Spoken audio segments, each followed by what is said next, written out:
असतील. आज हे तिन्ही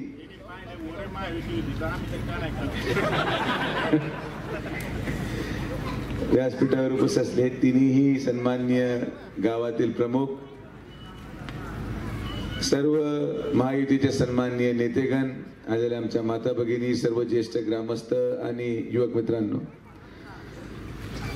वेळ भरपूर झालाय आणि 10 वाजता सभा संपली पाहिजे. 10 वाजता सभा संपायला अजून 15 मिनिटं आहेत, तर मी 10 मिनिटांमध्ये भाषण माझं संपेल. आज मला फक्त साखळाईवर बोलायचंय, मला काही जास्त बाकी चर्चा करायची नाही.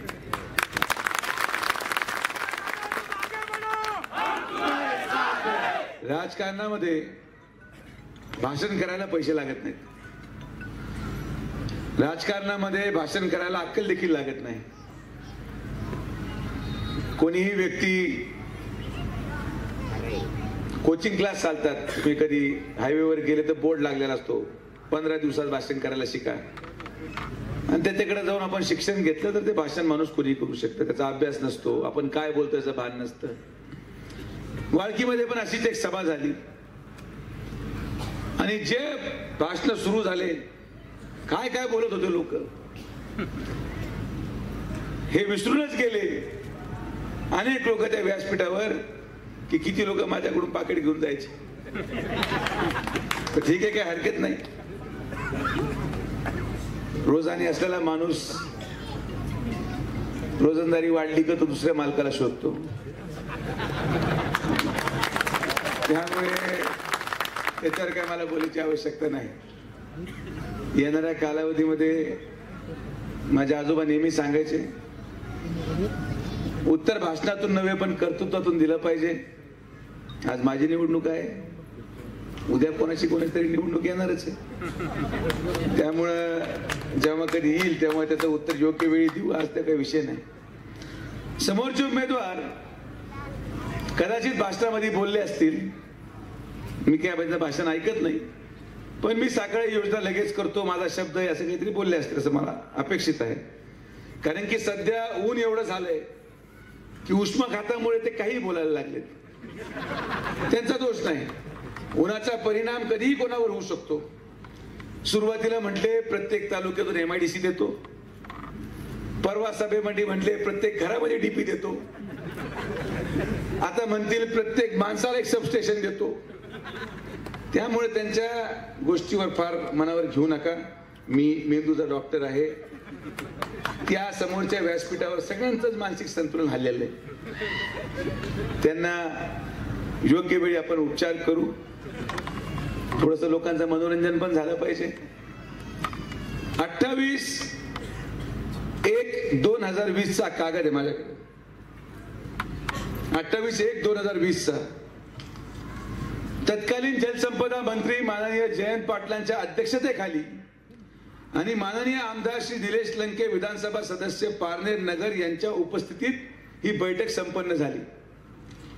बैठकीच्या इतिवृत्तामध्ये समोरच्या पक्षाचे प्रदेशाध्यक्ष आणि जे समोरचे उमेदवार आहेत, साखळी उपसा जलसिंचन योजना संक्षिप्त चर्चा, कुकडी संयुक्त प्रकल्पामध्ये नव्याने समाविष्ट योजनांसाठी पाणी उपलब्ध नाही, हा कागद आहे. समोरचे उमेदवार आणि समोरच्या प्रदेशाध्यक्षांच्या मीटिंग मधलं 2020 सालीचं इतिवृत्त तुमच्या डोळ्यांनी पहा की त्यांचा प्रदेशाध्यक्ष त्या समोरच्या उमेदवाराला म्हणतोय की साखळीसाठी आमच्याकडे पाणी नाही. मग 2022 ला एक कागद पुढे येतो.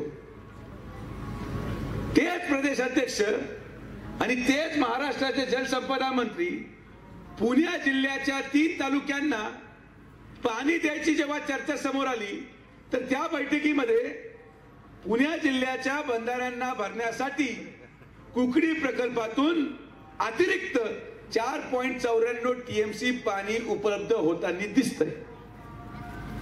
एकच मंत्री, पाणीचा एकच धरण, फक्त फरक काय होता, जिल्हे 2 होते. साखळीला नाही म्हणण्यासाठी अहिल्यानगरला नाही म्हटलं गेलं, मात्र पुणे जिल्ह्यासाठी 5 TMC पाणी उपलब्ध झालं. आज फक्त आम्ही आश्वासन दिलं असं नाहीये. समोरच्या उमेदवाराचे प्रदेशाध्यक्ष याच माळकी गावामध्ये दिलीपराव येऊन ते म्हटले होते की आमचं सरकार आलं तर साखळाई करून देतो. ते परमेश्वराची कृपा पहा त्यांच्यावर. 3 वर्ष या राज्यामध्ये महाविकास आघाडी सरकार आलं. परमेश्वराच्या कृपेने त्यांना तेच खातं मिळालं जे साखळाई योजनेसाठी वरदान ठरणार होतं. पण 3 वर्ष समोरचा प्रदेशाध्यक्ष आणि त्यांचा सत्ताधारी आमदार तुमच्यासाठी काही करू शकला नाही. हीच वास्तविकता आहे. एवढंच नाही, हा समोरचा व्यक्ती स्वतःला गरिबांचा कैवारी समजतो, उपोषणाला बसतो. माझा एक छोटासा प्रश्न त्यांना आहे, 5.5 वर्षामध्ये तुम्ही एकदा तरी साखळीसाठी उपोषण का नाही केलं? तुम्हाला आजच्या गोरगरीब जनतेच्या पाण्याची काळजी होते. आज तुम्हाला या परिसराच्या पाण्याचा प्रश्न लक्षात येऊ राहिला. तुमच्या विधानसभेमध्ये काही प्रमाणात गावं साखळीचे लाभार्थी होते. का तुम्ही उपोषणाला बसले नाही? तुम्हाला तर उपोषणाला बसायची सवय. महाराष्ट्राच्या सर्वसामान्य नागरिकांसाठी उपोषणाला बसणारा नेता, गोरगरिबांचा कैवारी आणि उपोषणारी प्रश्न सोडवणारा नेता, हा माणूस त्याच गोष्टीसाठी उपोषणाला बसतो जी गोष्ट कागदावर मंजूर झालेली असते. त्यांना फक्त फरक एवढाच आहे की यांना 2 दिवस अगोदर कळतं आणि म्हणून हे बसतात. नगर करमाळा रस्ता होणारच होता, लगेच उपोषण. नगर पाथर्डी रस्ता मी 10 कोटी रुपये आणले, लगेच उपोषण.